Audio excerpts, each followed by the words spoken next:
Hi everyone, let's talk about worthy. If you want to become a success, needs to be worthy of success.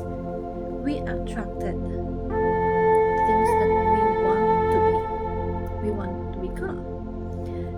We attracted success based on the persons that we dream to become. Do you ready to become successful? Tama na ba yung heart mo? Tama na ba yung mind mo? Tama na ba yung attitude mo para maging successful? You have to work for yourself on the things that you are lacking. Try to work on the things that you want to possess as if that you really want it. Otherwise, pag hindi mo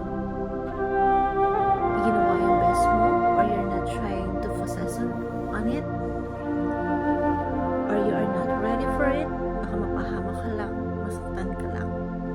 Work on the things that you have, work on the skills that you have, and not someone that wanted to become successful doing nothing.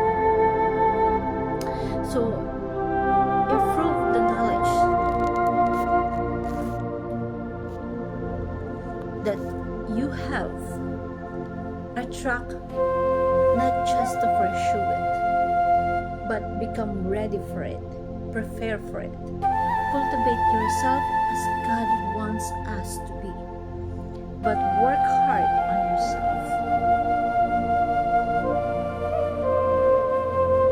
Want to become cold successful is the one that is worthy on the things that you work hard on it, that you want it.